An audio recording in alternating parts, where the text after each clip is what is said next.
Most of the time, the truth is not hiding. We are. This is You're Probably Right, a podcast about relationships, responsibility, and the stories we tell ourselves when reality gets uncomfortable. I'm Michael Charles Murray. Let's get into it. How you doing, y'all? This is Michael Charles Murray, aka MCM, and I got an interesting episode for you guys today. Can't you tell I'm not totally focused yet? No, I'm just joking. I'm just trying to fix this. I think I need more time than I usually allot myself for, so I'm just here making sure everything is straight because I don't like to be interrupted when I'm recording. When the relationship ends, but the access doesn't. Okay, so check it out. I got a scenario here for you guys. It's not really a case study, it's a scenario. You try to figure out who is who, but here it goes. A Jordan and Taylor scenario. There is a kind of relationship. Actually, before I start, just by the way, the characters in my little scenario here do not reflect, nor are they in sync with anyone who is living or deceased. These are just simply apparitions out of my mind. So just in case there's some actor and musician or whatever that happens to have these names, it has nothing to do with those people. All right, that should be good enough. Not to mention, this episode is created and made for entertainment purposes mainly. All right. There is a kind of relationship ending that messes with people because technically almost nothing gets said. Nobody sits down and says, it's over. Nobody says, I don't want this relationship anymore. Nobody says, I want to be friends. Nobody says, I don't want to be friends. Nobody clearly defines what is ending and what is supposed to remain between the two. Instead, one person just starts disappearing. The replies get shorter. The conversation gets slower. Or the replies get slower and conversation gets shorter. Things that used to get answered immediately suddenly sit there. The person who used to make time now somehow has less time. They're tired. They're tied up. They're busy. Then maybe the shared environment shuts down for a while. School breaks. breaks. The season ends. The church program pauses. The workplace goes for holidays. The club stops meeting. Whatever normally puts these two people in the same physical space disappears. And suddenly one person disappears too. Then the environment starts again. And here they are, both standing in the same room. And the person who pulled away says, hey, how was the break? Like nothing even happened. That is what I want to talk about today. Not a breakup where both people sat down and understood that the situation was over. Not somebody getting blocked and never seeing the other person again. I want to talk about what happens when intimacy ends badly. Personal access remains half open, and both people still have to see each other because life keeps putting them in the same place. For this episode, I'm going to call them Jordan and Taylor. Those names are intentionally neutral, and I want you to understand something before we go further. Jordan and Taylor are not personality types. Jordan does not mean good person. Taylor does not mean bad person. These names describe two positions inside of one relationship. You may be Jordan in one relationship and Taylor in another. So, as you listen, do not immediately ask which one is pure evil. Ask, which position am I in? Because if you identify the position correctly, the solution becomes much clearer. That's why we're doing it this way. Okay, so the Jordan and Taylor scenario. Jordan and Jordan and Taylor meet because they kept seeing each other. Not through an app, not through some formal dating process. Life put them in the same place repeatedly. On an happenstance, I guess someone would say.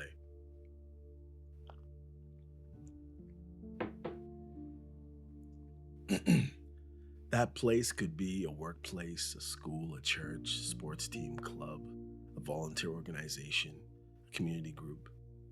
The actual setting doesn't actually matter. What matters is that the relationship grew because of proximity. They started talking. The conversation got deeper. They began communicating privately outside that shared environment. Eventually, the relationship became intimate. It was mutually intentional. It was clearly more than an ordinary friendship. But it was not clearly defined by either. Nobody necessarily sat down and said, "This is exactly what we are." And for a period of months, that ambiguity may not have seemed like a huge problem because both people were participating and moving towards each other or one another. Then Taylor began to pull back. Not through one clear conversation, just behavior.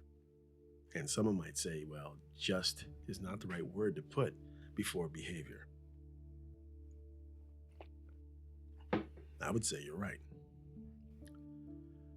So, less responding, less initiative, down care, attitude towards the situation, less availability, more distance.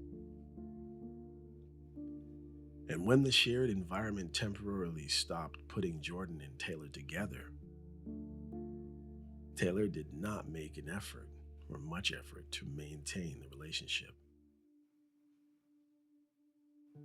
Hey y'all, I just wanted to remind you that I do have a book out. It's called Care Without Carrying. It's on Amazon. It's in a Kindle edition.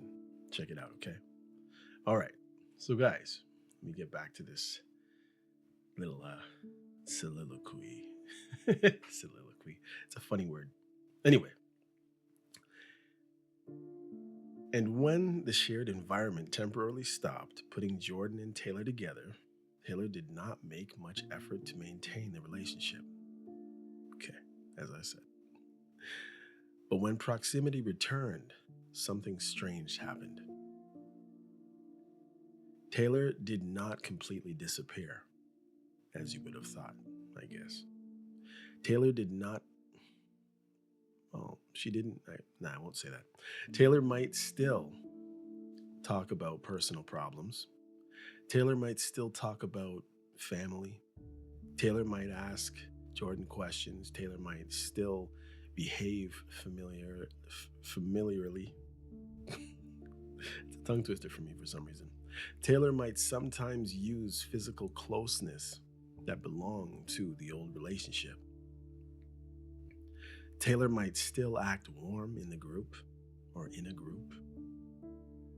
But the parts of the relationship that made Jordan feel that this was an intimate relationship had substantially disappeared. Never stop your podcast to interview or to introduce a book, guys. It throws you off. Well, at least somebody like me anyway. All right, getting back to it now. And Jordan struggled because Jordan did what many people do when they feel someone slipping away. Jordan invested harder. Jordan listened, Jordan helped, Jordan gave, Jordan tried to be useful. Jordan tried to remain important. And some of that generosity may have been genuine. But Jordan eventually had to admit something uncomfortable.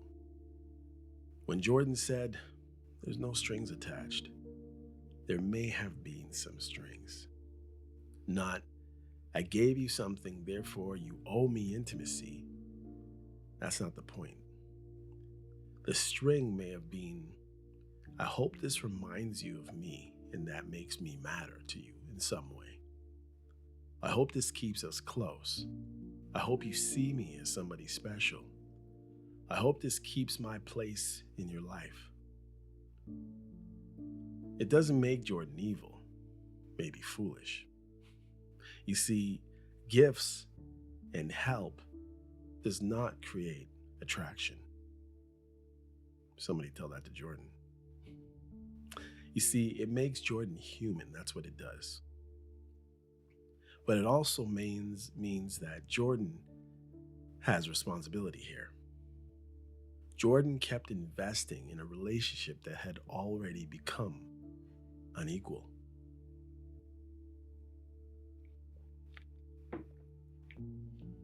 At the same time, Taylor also has responsibility. Taylor had every right to stop wanting intimacy. It's her every right. Nobody owed continued intimacy. But having the right to end the relationship does not automatically mean you handle the ending well, or you handled the ending well. Those are two different questions. Taylor may have had the right to leave. Taylor may also have handled leaving badly. Both can be true. Which one are you?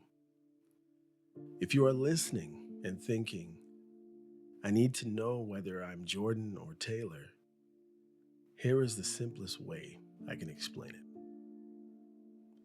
You may be more like Jordan if you were the person left trying to figure out what happened, or left in ambiguity and trying to figure out what happened. The other person reduced the relationship before clearly explaining what had changed between them, or between you. You kept hoping. You kept giving access. You kept listening. You kept helping. You kept asking questions. You kept checking for signs of life, probably. You kept accepting fragments because some connection felt better than no connection. You might still want the other person to admit that the relationship mattered. You may still want an apology. You may still want them to say, "I handled that badly." And if they offered exactly what you once wanted back tomorrow, some part of you might still be tempted to take it. That is Jordan's work.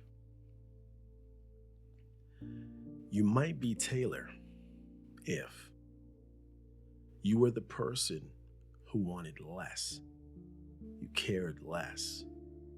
You may have stopped wanting intimacy without clearly saying what you wanted the relationship to become.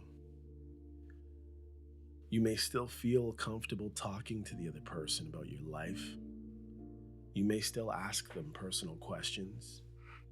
You may still expect advice. You may still want them to care.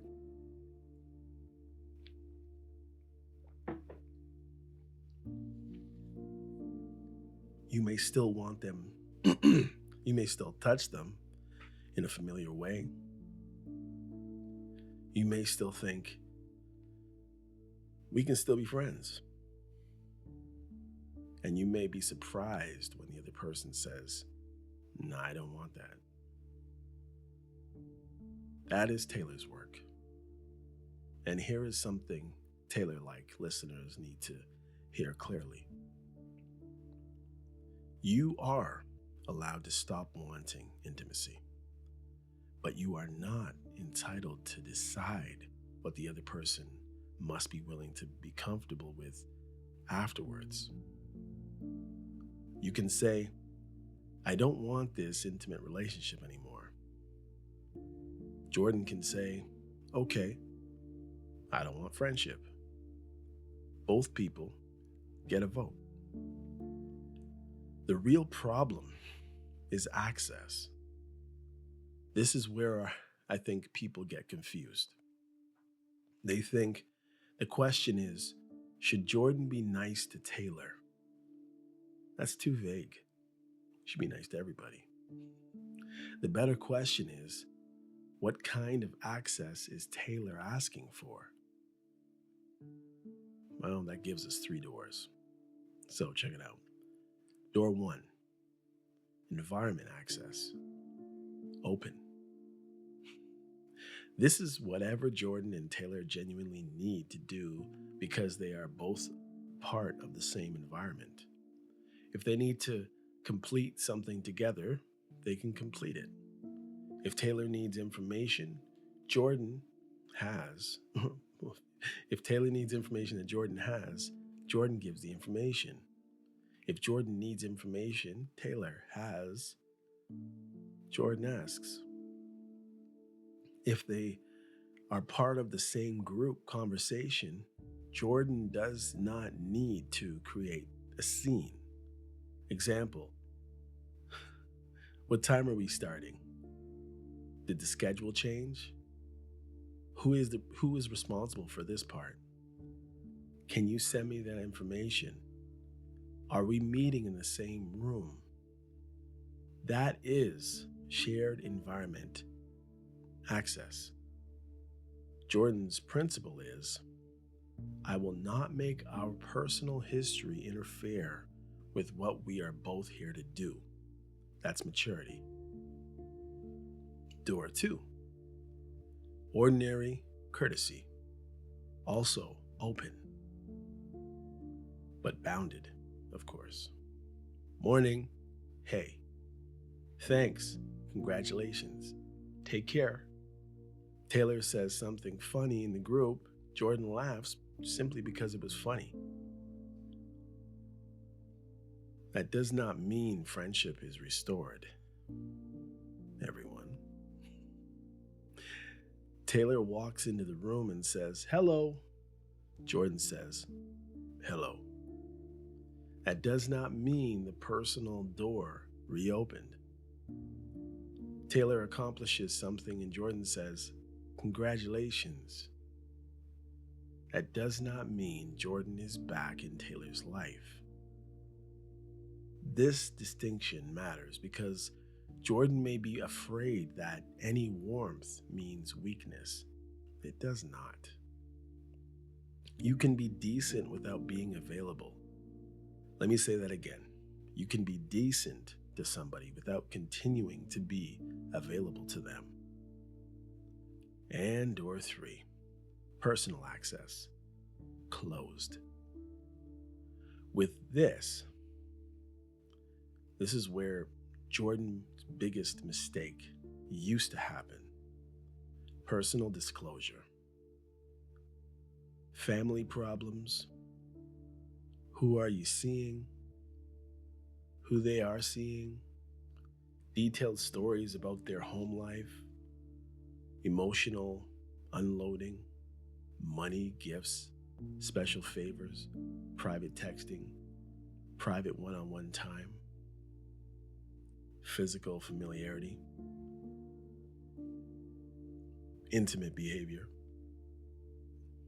relationship discussions, being their unofficial counselor, being their emergency support person. Those are not things Jordan owes Taylor, simply because Jordan and Taylor happen to be standing in the same building. Here is the sentence I want people to remember. Being required to share a space with someone does not require you to share yourself with them. That is the difference. Jordan also has to stop asking the wrong questions. Now, here is the blind spot. Jordan can shut down every personal question Taylor asks and still keep the relationship alive through the question Jordan asks.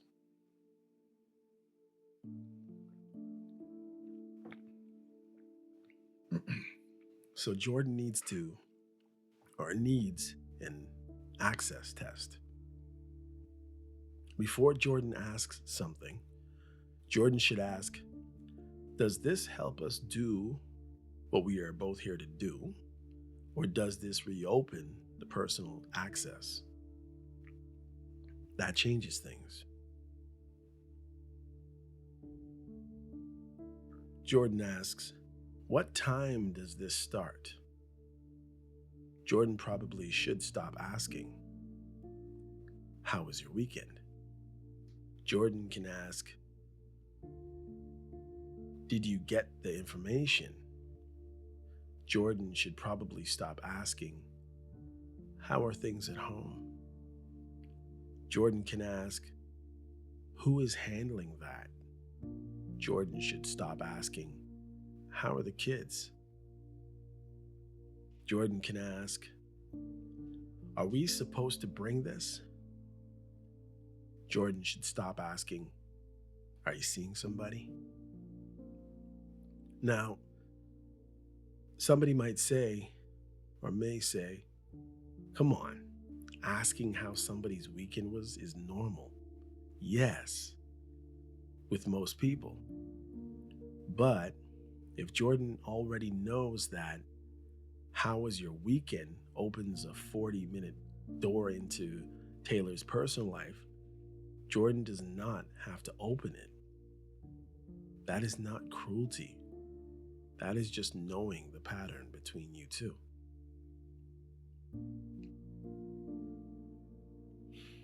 For responses you can actually remember. Check it out.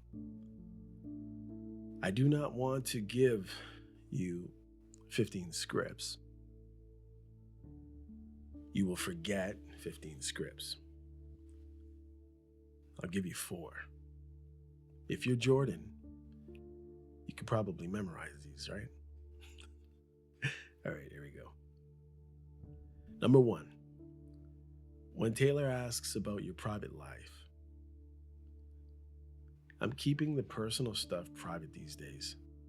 That's it. Number 2, when Taylor starts telling you too much about Taylor's private life and say, I'm going to stay out of the personal side of things. That closes the door without attacking Taylor. Number 3, when Taylor tells you something difficult and you want to be humane without becoming the rescuer, say, I hope that works out for you. You can care without taking the problem home. Number 4, when the conversation needs to end, you can say, I need to get back to what I'm doing. Then get back to what you're doing. Do not give a speech. Do not stack all 4. Use 1. You do not have to return every question either. This is another one Jordan types listeners need to hear. In other words, Taylor says, how was your break? Jordan can say, good, thanks, kept busy. Full stop. Jordan does not owe, how was yours back. Because if Jordan knows exactly what happens next, Jordan is allowed not to open that door. Taylor says, "What did you do?" Right? Jordan, "Nothing too exciting." Taylor keeps going. "Where did you go?" Jordan, "I'm keeping the personal stuff pretty private these days." Done. Politeness does not require unlimited reciprocal disclosure. They don't need to know your business. They don't need to know you got a flat tire on the way to work and your mother-in-law is sick and yada, yada, yada, right? What if Taylor just starts talking anyway? This will happen. Maybe. Taylor may begin telling a story. Something happened with family, something happened financially, something happened with another person, something happened on the way in. Jordan cannot control what Taylor says. Jordan controls whether the disclosure becomes actual conversation. Taylor tells a story, a long story. Jordan says, "Wow," or "That's something," or "I hope that works out." And then Jordan does not ask what happened next. What did they say? How did that make you feel? What are you going to do? Because every follow-up question communicates, I am still available to participate in your personal world. You do not need to punish the person. You just stop feeding the conversation. Stop watching who gets what you didn't get. This one is brutal, but Jordan has to stop.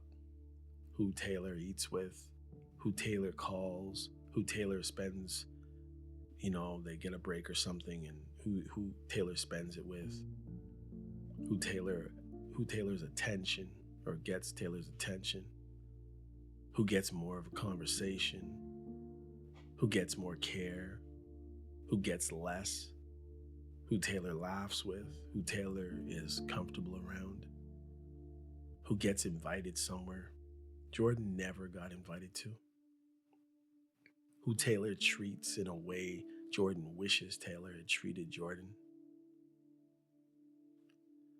Because otherwise, Jordan creates a new relationship category. Ordinary acquaintance whom I obsessively monitor to see whether everybody else gets treated better than I did. That is not freedom. It is still attachment. Jordan may be completely right that Taylor behaves inconsistently. Jordan may be right that some behaviors seem hypocritical. Jordan may be right that Taylor gives somebody else access Jordan wanted. None of that changes the next decision. Taylor's relationship with another person does not determine Jordan's relationship with Taylor at all. Resentment is real, but it is not a strategy. Jordan may be angry. Jordan may be deeply resentful. Jordan may think, I gave too much. I listened, I helped, I showed up. And when I needed basic concern, where were you? That resentment is information. It tells Jordan something, possibly. I stayed too long in something that was hurting me. That does not mean Taylor has no responsibility. It means Jordan has responsibility too. Sometimes the hardest boundary is not telling another person no.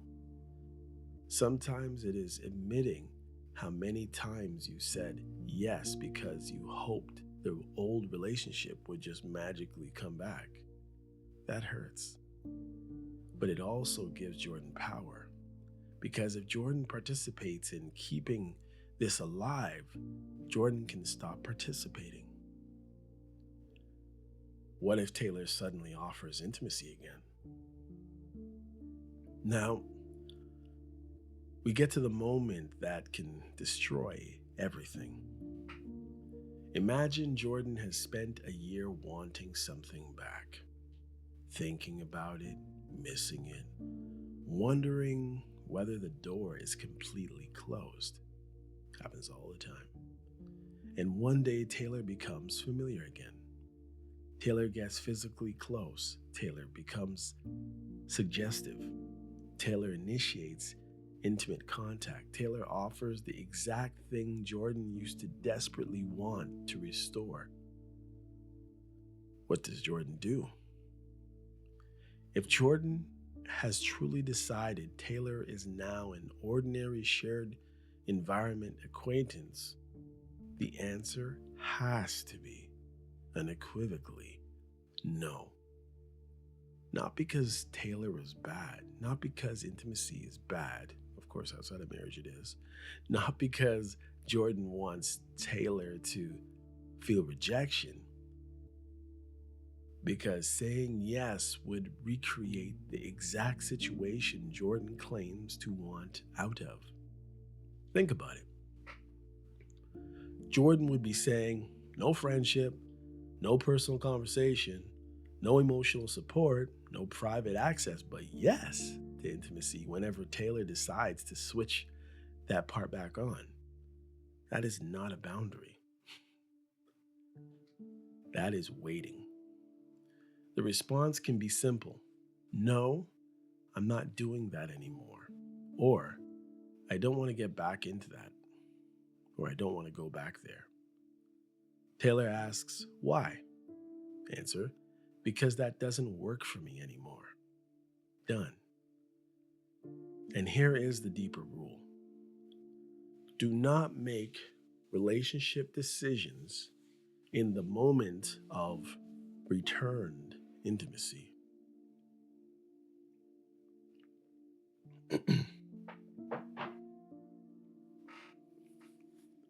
If two people genuinely want to reconsider a relationship, then have a conversation first. A real conversation. Not in the heat of physical attraction, not when somebody is lonely, not because somebody had a bad week, not because another relationship failed, not because nostalgia showed up, not because somebody is scantily clad or arms were looking really muscular or whatever. Jordan can say, if we're ever going to reconsider what this is, that needs to be an actual conversation. I'm not going back into something undefined. That is a completely different thing. I'm going to say it again. Jordan can say, if we are ever going to reconsider what this is, that needs to be an actual conversation. Not an action, an actual conversation as to what actions are going to be allowed. I'm not going back into something undefined, full of ambiguity. Okay, now let me just say it the normal way because I kind of added a whole bunch of sauce to that. You can say, if we're ever going to reconsider what this is, that needs to be an actual conversation. I'm not going back into something undefined. The apology trap. Now let's say Taylor does something Jordan has wanted for months. Taylor apologizes. Taylor says, I handled that badly. What then? Jordan needs to decide that now, not after hearing the apology. Because if Jordan's whole boundary secretly means the door stays closed until Taylor says the magic words, then Taylor still controls the door. An apology can matter. Jordan can say, "Thank you for saying that." Jordan can appreciate it. Jordan can feel relieved. Jordan can feel validated. And Jordan can still say no to friendship, no to renewed intimacy, no to private access. An apology does not automatically restore trust. People say sorry all the time. An apology does not erase the pattern. An apology does not purchase the old relationship back just like that.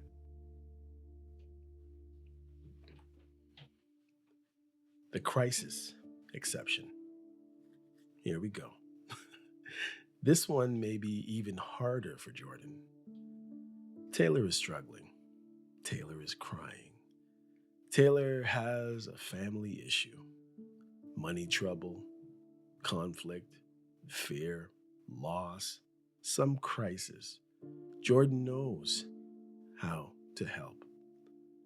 Jordan has always been the person who helps. Jordan feels the old instinct. I can fix this. Stop. Compassion and responsibility are not the same thing. Jordan can say, "I'm sorry you're dealing with that. That's humane. It does not require, call me tonight. I'll give you the money. I'll handle it. I'll take care of you."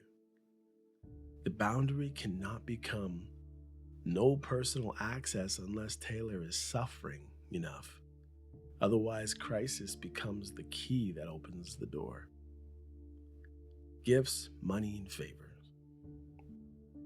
Jordan needs one rule. One. Would I normally do this for another ordinary acquaintance in this particular environment? If yes, maybe do it. I mean, if you've done it for other people, or if you would, then maybe. And be honest about it, really, because you might just say that, If not, stop.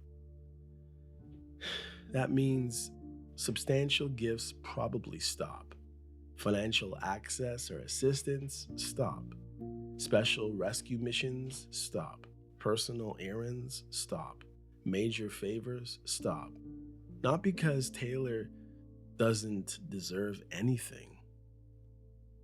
That is punishment language, because this is no longer the relationship where I do those things. Jordan does not have to hate Taylor. Jordan simply stops behaving like Taylor occupies a position Taylor no longer occupies. Familiar touch. This needs to be clear too. Just because Taylor touched Jordan a certain way in the old relationship does not mean Taylor gets to continue doing it. Previous consent is not permanent consent. If Taylor does something familiar and Jordan no longer wants that, step back, step to the side if necessary. I'd rather not do that anymore. Or, please don't touch me like that anymore. No drama, no public embarrassment, no grabbing someone's hand and making a scene. It's just a simple boundary. Other people are not your information network. Another major problem is mutual acquaintances. Taylor was asking about you.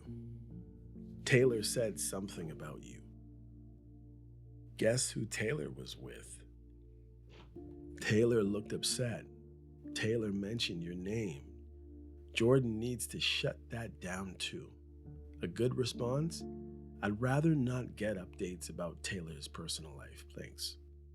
Because if Jordan removes direct personal access but keeps getting updates through other people, or through 3 other people, Taylor is still taking up the same amount of psychological space. Also, Jordan should stop asking, did Taylor say anything about me? Who is Taylor seeing? Does Taylor ever talk about me? Why was Taylor acting like this or acting like that? Mutual acquaintances do not need to become investigators for you. Public warmth and private distance. Taylor may act normal in front of other people, warm, friendly, conversational, then act completely different when Jordan and Taylor are alone. Or the reverse. Jordan does not need to solve it. The boundary stays the same. Publicly, civil, private, bounded.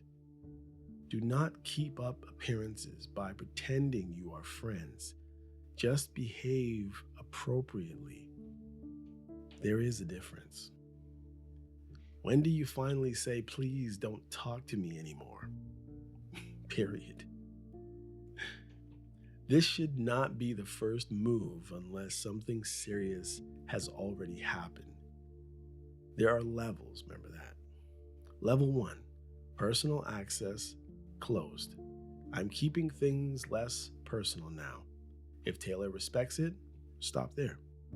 Level 2, private interaction closes. Taylor keeps pulling Jordan aside, keeps probing, keeps making things personal. Jordan says, I'd rather we not have private conversations anymore.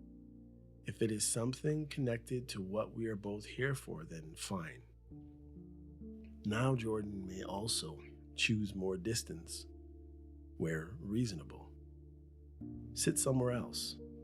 Work with someone else. Use a group channel. Avoid unnecessary one-on-one time. Not to punish, just to create functional separation. Level 3. Personal contact stops. If Taylor keeps ignoring the boundary, I don't want personal contact between us anymore. If something genuinely needs to be communicated because of what we're both here for, keep it to that. Now, there should not be any confusion after that. Level 4, direct contact becomes necessity only. If Taylor repeatedly ignores implicit boundaries, then I don't want us to have direct contact unless it is genuinely necessary for what we're both here to do. Where possible, please use the normal group or organizational channel. At that point, if the shared environment can reasonably separate the two people, separation makes sense. Different partners, different work areas, different seating, different communication routes. Again, not punishment, just distance.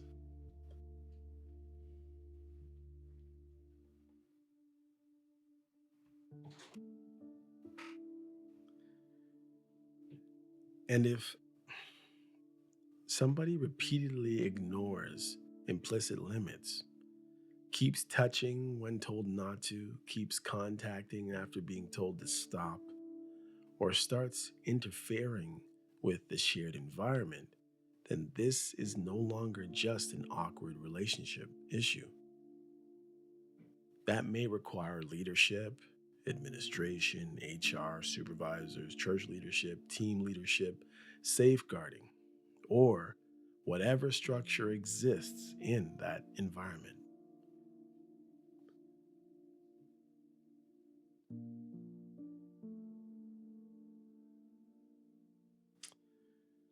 What makes a boundary turn into punishment? Because sometimes people don't know the difference, or it's hard for some people to really figure that out regularly. This is where Jordan has to be brutal. Brutal.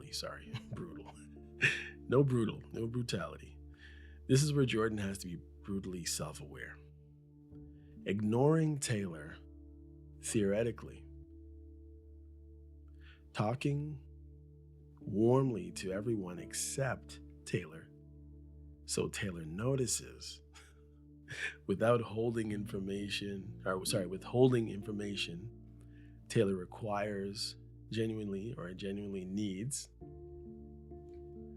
talking loudly about someone else, hoping Taylor gets jealous, giving Taylor a cold answer just to make Taylor feel rejected, waiting for Taylor to ask for help because Jordan cannot wait to say, "No, look how things have changed."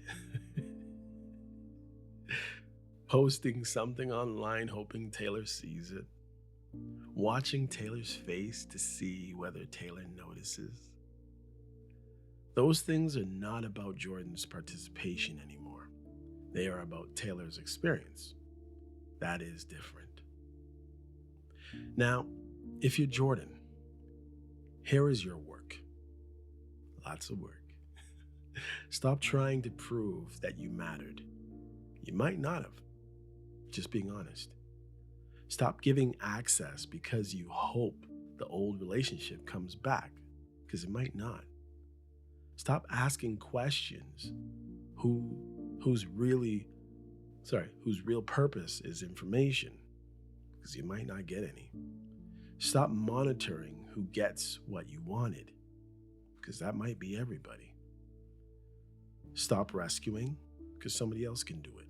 Stop overgiving, because somebody else can do it. Stop using kindness as a strategy for maintaining your position in the person's life, because it might not. Probably not. And ask yourself something uncomfortable. What do I resent Taylor for accepting that I kept voluntarily providing? That question matters because Jordan cannot change Taylor's behavior in the past. Jordan can change Jordan's present partnership or participation in whatever's happening now. Jordan's destination is, I can acknowledge what happened without continuing to participate in it. Now, if you're Taylor, here is your work. Do not hide behind, I never promised anything. I didn't mean to hurt anybody. I thought we were friends. I didn't think the touching meant anything. I was just talking. I talk that way to everybody. Intent matters. But intent does not erase impact. If you touch everybody, maybe this is one person you shouldn't touch anymore. Ask yourself, did I withdraw without saying what I was doing? Did I assume friendship would be automatic and just be automatically remaining? Am I still using this person as a confidant because they are familiar? Am I asking for access I no longer reciprocate? Am I physically familiar because I know I do not because I know I do not mean anything by it, while ignoring what it might mean to the other person? Do I get offended when the person finally says no? And here is a sentence Taylor must or may most need. If you changed the relationship, you also have to tolerate the other person's response to that change. It's not all about you. They may not want friendship. They may not want to even see you again. They may not want your personal stories. Tell them somebody else. They may not want your touch. Touch somebody else. They may not want the updates. Update somebody else. They may not want help, or they may not want to help. Ask somebody else. What does not automatically mean they are punishing you? They may simply Yeah, I was going to say, sorry. That does not automatically mean they are punishing you. What does that? My goodness. They may simply be accepting the relationship you already changed. For a Christian listener, there is another layer here. Forgiveness is not the same thing as access. Peace is not the same thing as intimacy. Not taking revenge is not the same thing as pretending trust still exists.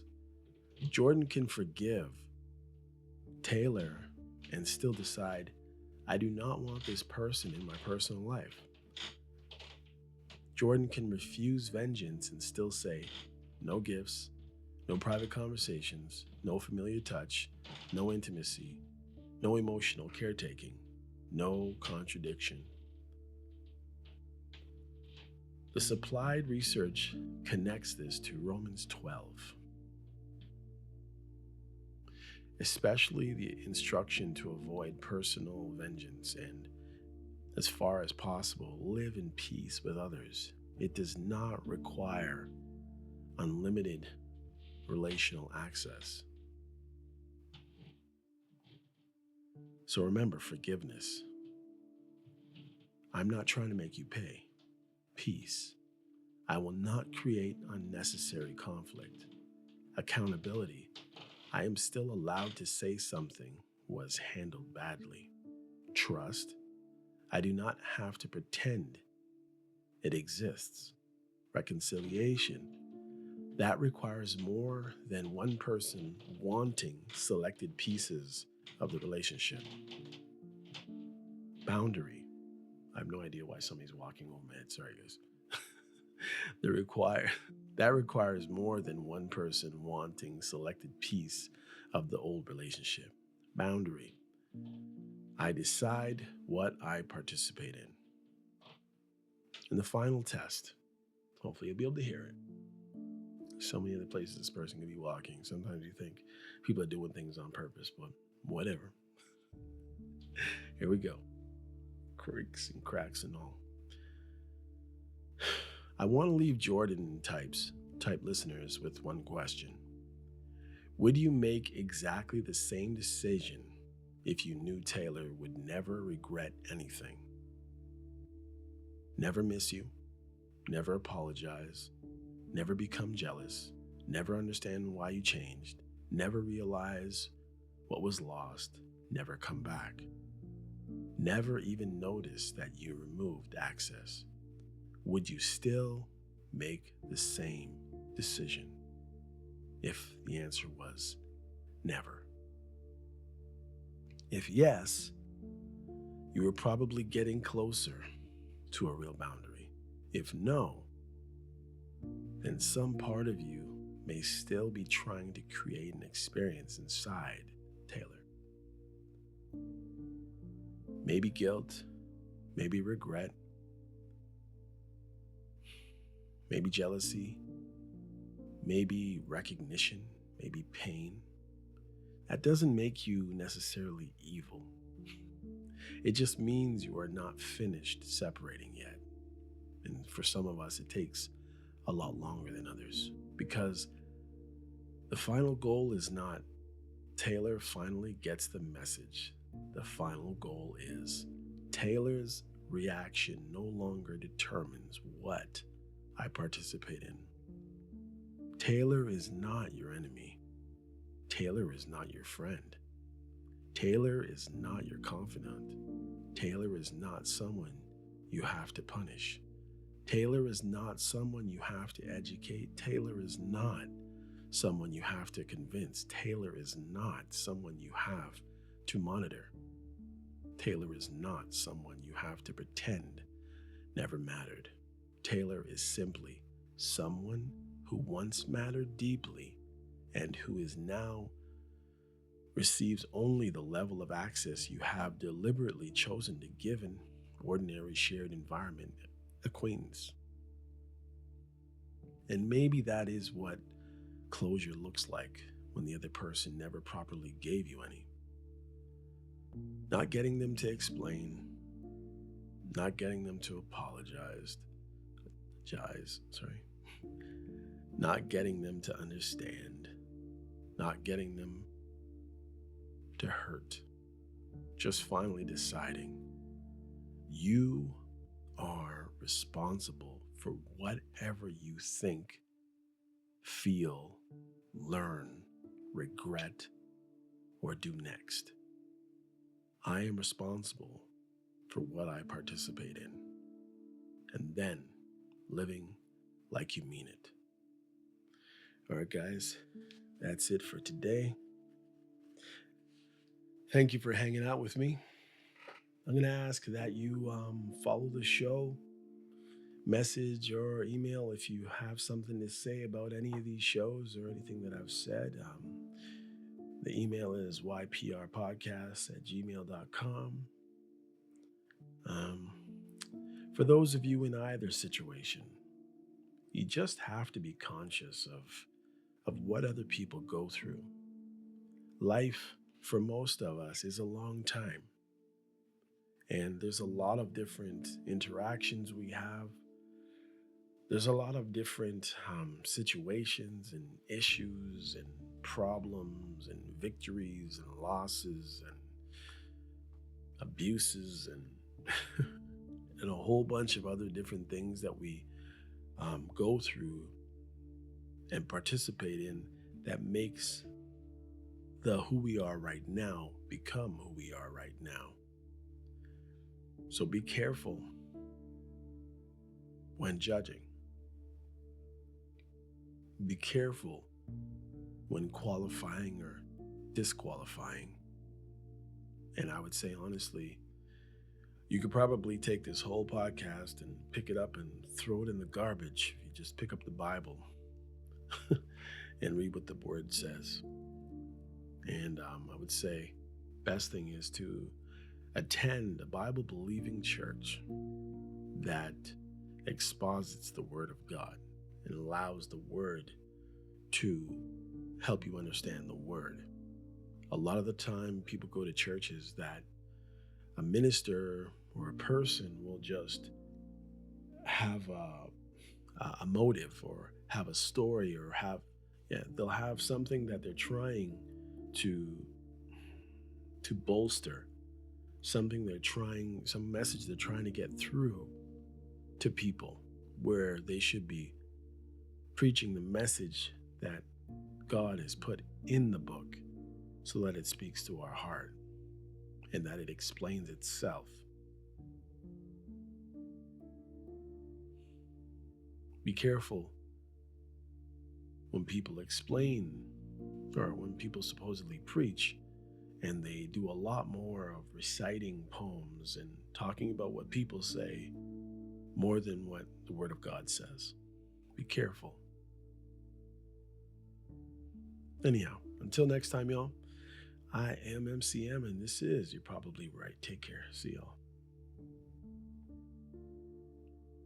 This is You're Probably Right. Entertainment first, everything else is just bonus. Opinions, all ours.